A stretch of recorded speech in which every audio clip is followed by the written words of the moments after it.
Hello, guys, and welcome into Indiana Sports Connection. I'm your residential anchor, Aaron. Thank you so much for being here and being part of this community. So, we are going to talk about the UCLA game in this episode today. We're going to talk about G leaguers going to Louisville, like what we think about this. I was watching Coach Izzo, who I have a lot of respect for, and who are making the rules and laws in this country that a dude can play in the G League for a considerable amount of time. We'll talk about that, why they're making this rule and like what you do have to do to qualify. And we're gonna get into the UCLA game, what UCLA has done so far. Look, they are the darlings of the football world right now. And we're gonna talk about, do they deserve that? Do they not? Because I believe they're going to have a huge awakening here in Bloomington this Saturday at noon. But first, if this is your first time here, hit the subscribe button. My name is Aaron. I am your residential anchor. Thank you so much for joining me. I I'm trying to come up with a lot more different types of video ideas to tell the stories of Indiana basketball. So if you notice, check out my Bob Knight versus the Fab Five, or how Bob Knight outsmarted UNLV. Just like working on my editing skills. Leave your honest comments down below because I'm still working on these things. The pacing, the music, my delivery, how I want to do it, and everything like that. So thank you so much for watching those videos.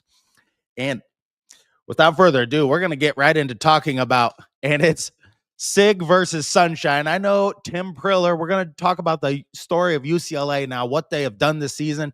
Yes, it is pretty remarkable. And if you've played on a lot of different teams, you've done a lot of competitive things, if you've done a lot of sales, that's a real team building atmosphere. It's always when you get a new voice coming in, it's like this a lot on baseball teams. That's why Billy Martin has coached the New York Yankees like four different times. Because you can have a fresh voice come in and they put ping pong tables in and TVs and whatever. And you're like, oh, the old coach, he was just all about discipline and these things. And now we're having fun and we're having camaraderie. That works too until it doesn't work. And then you need to actually have discipline and actually, you know, take care of business, right? I mean, the game is it's you got to make the main thing all the time. And if the main thing to you is playing video games, I was listening to Ross Tucker on the radio yesterday. He was on Dan Patrick and he was talking about how there were guys that he played with that were more into video game playing, and they got more intensified on the video games than they did in the actual game when there were 80,000 people screaming at them. They were not as intense as they were playing the video games. It's just something to keep in mind. Like, all you got a team of people, you're going to have a lot of different personality types, especially on a college team. You got to have a lot more players and a lot less people that are like dedicated to being professional on a amateur level team, obviously, even though they're all getting paid now. So, where am I going with this? Look, no matter what you're doing as a coach, you are going to have a few stragglers that don't buy in as much as some of the other people. So Tim Priller coming in there, and then what Neuheisel has done with the offense, because that's when they really turned it around. See, I didn't realize, he was fired after the New Mexico game. The first game I watched the entire Penn State UCLA game, and Penn State could not stop UCLA from running the ball, which brings me to my first point, because this running quarterback by UCLA, Lamaliva. And it looks like Lamaliva to me, but leave your comments over here. Let me pull your comments up.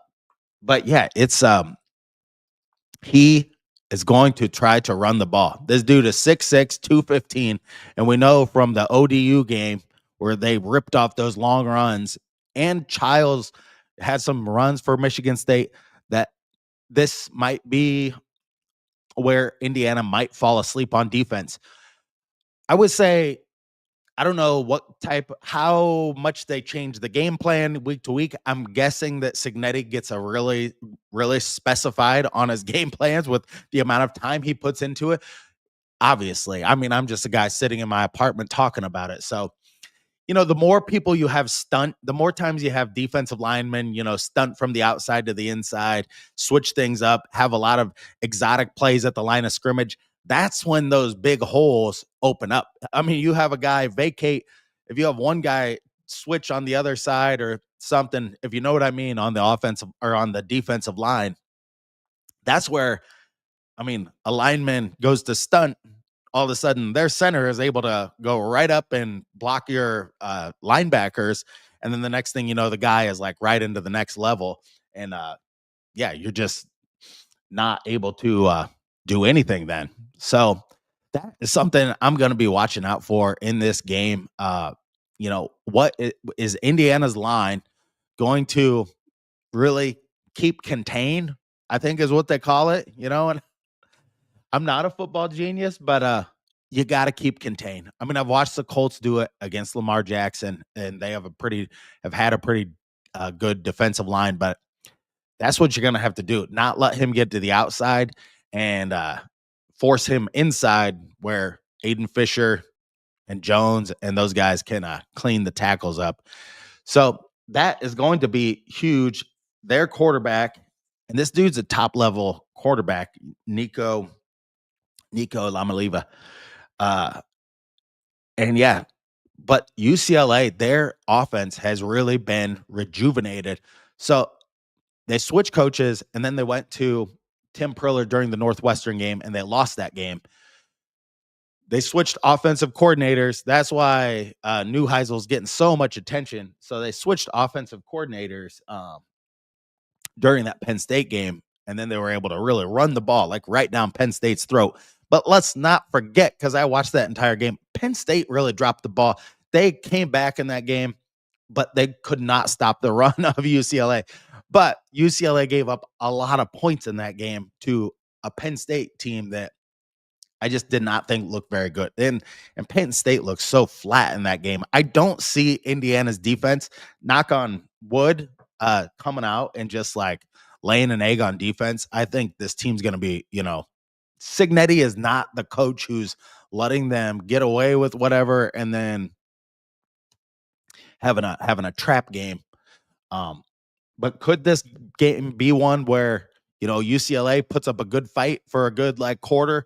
I definitely see that happening. I could definitely see UCLA getting out, maybe getting some runs early.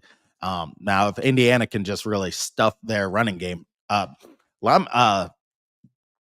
Nico is their leading rusher. If you look at their stats, so I mean, he leads the team in rushing, and I got their guys pulled up here, but I do want to go over the score. I mean, so 37-42 against Penn State. So I mean, they beat them, but gave up 37 points to Penn State. Michigan State, I watched some of that game. Now, Michigan State, they had like, I think 1 or 2 fumbles in that game. A couple of times Michigan State really kind of shot themselves in the foot. 38-13 UCLA beat them. And then last week against Maryland, they barely pulled that game out, and that was at UCLA. So they've been getting by. It's not like they've been throttling world beaters. Michigan State's defense might be one of the worst defenses out there. So they scored 38 points on them. If you watch that game, that Michigan State's defense looked like water in that game, and UCLA was just like flowing through it. So, but it's so weird to see Indiana ranked number 2.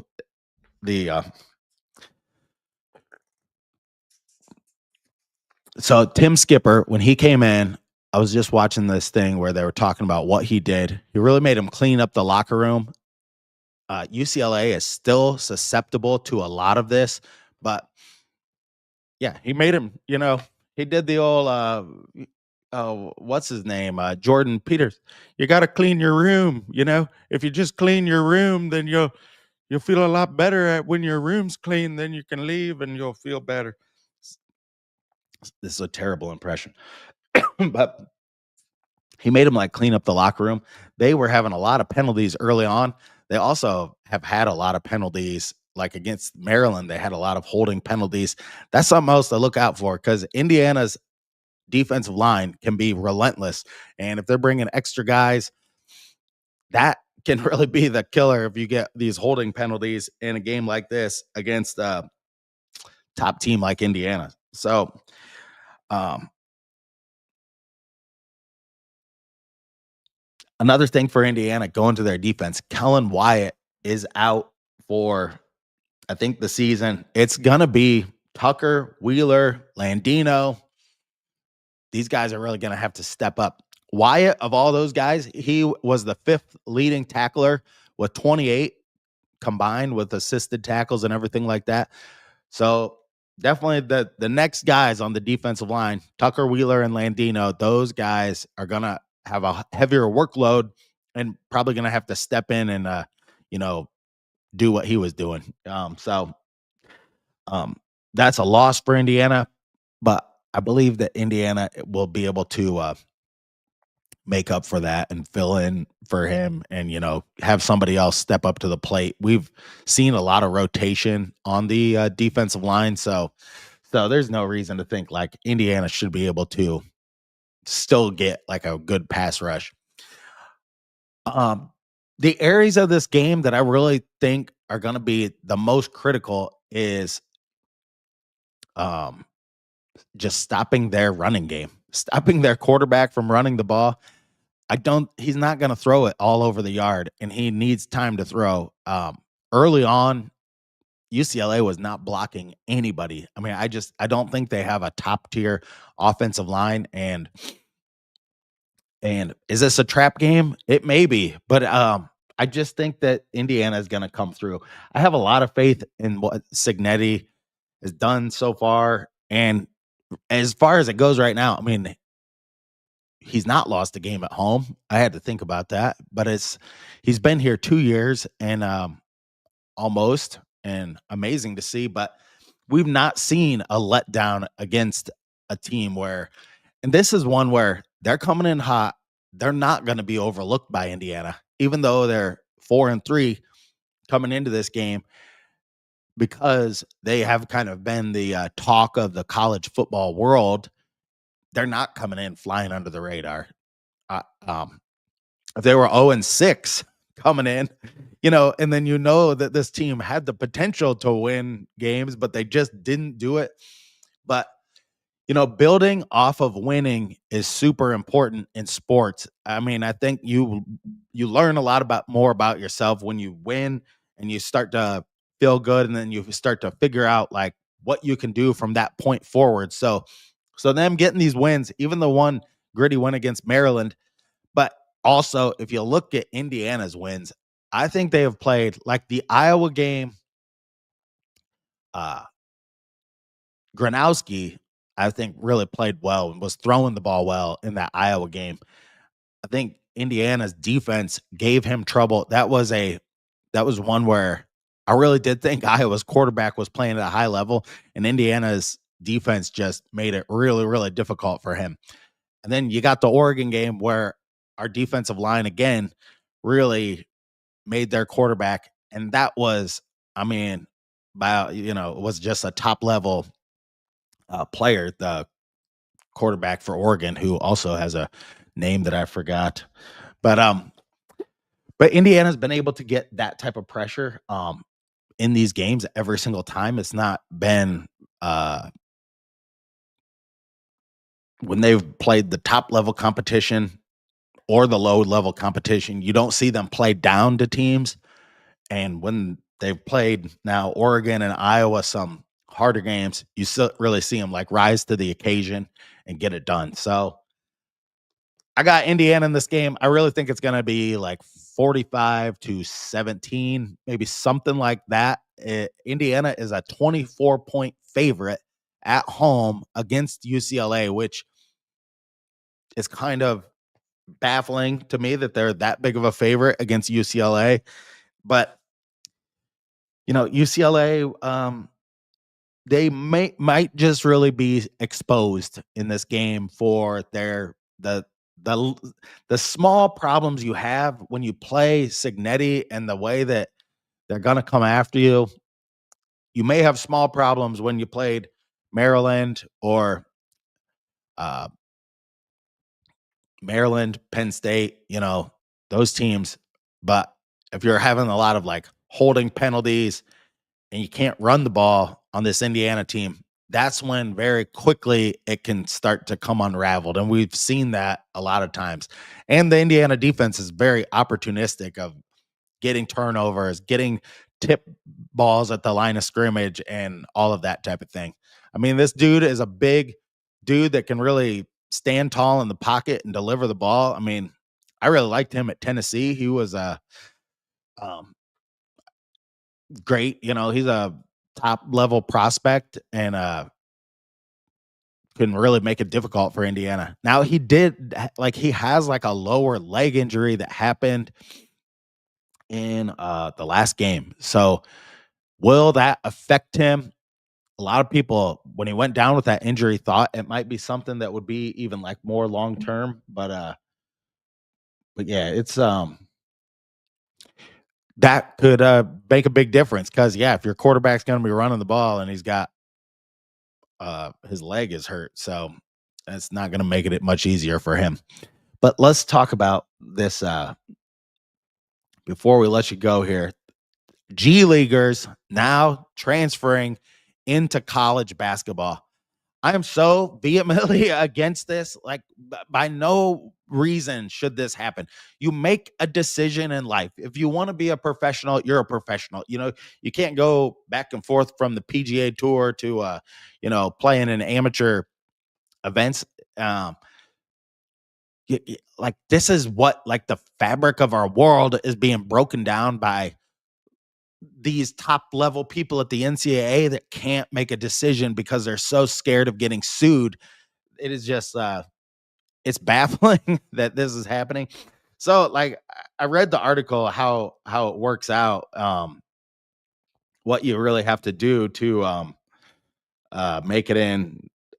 So it's like if you're within 4 years of of your high school graduation and you're in the G League, but and they're just basically basing it off of G League players don't get paid any money. So if they get paid whatever it is, 20, 30,000, they're just saying like, well, that's just only money to really cover like your basic expenses to do that. So it's not really, and that's how the NCAA defines what a professional is or isn't, I guess, is partially based on how much money you are actually given. Like if it's a certain way of life or whatever.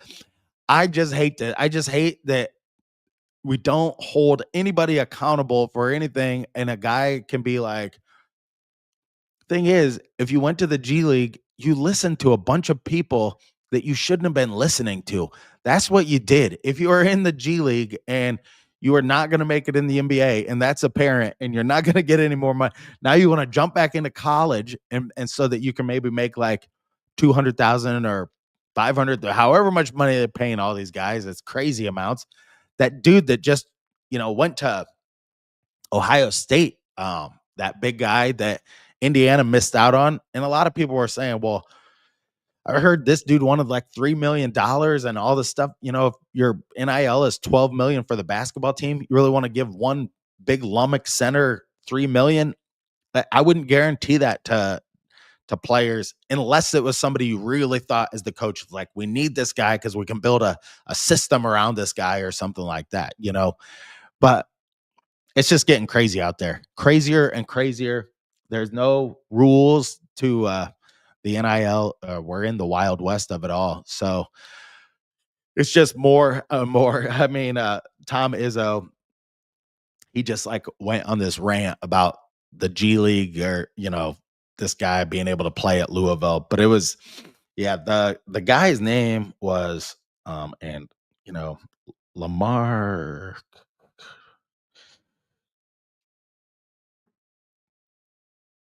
G leaguer in college.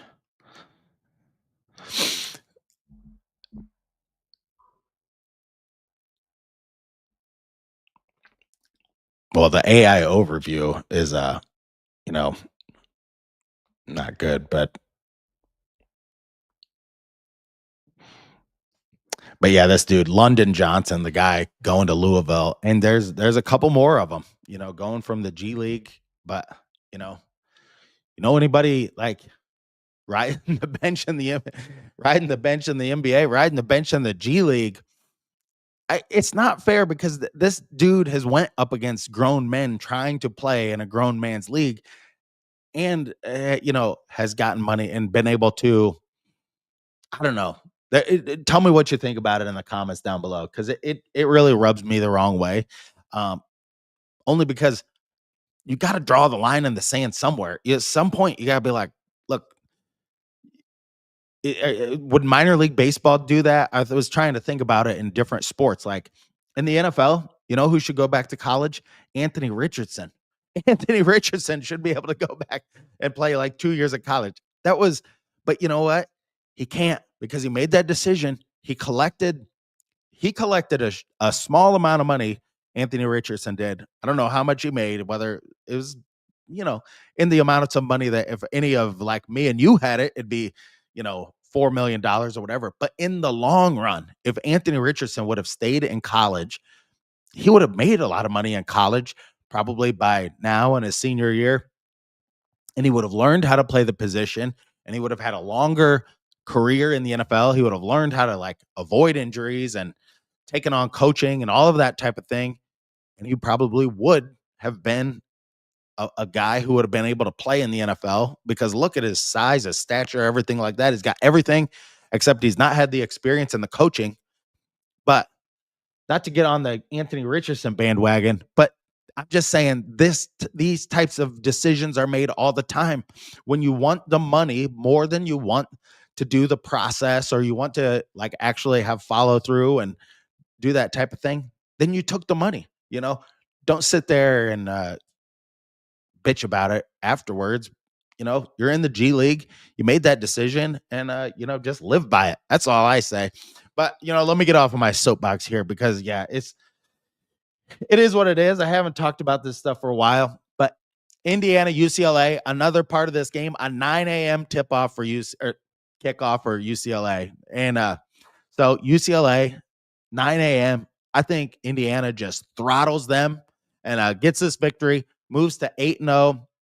And I mean, by everything we've seen so far, Indiana has the front line to get to the front of the line and be 12-0 this year. So tell me what you think about all of it in the comments down below. Hit that subscribe button. It really helps push like these videos like into the algorithm and so that we can live our best life here talking about Indiana sports. But thank you so much for joining me today. And until next time, stay classy out there, Hoosier fans.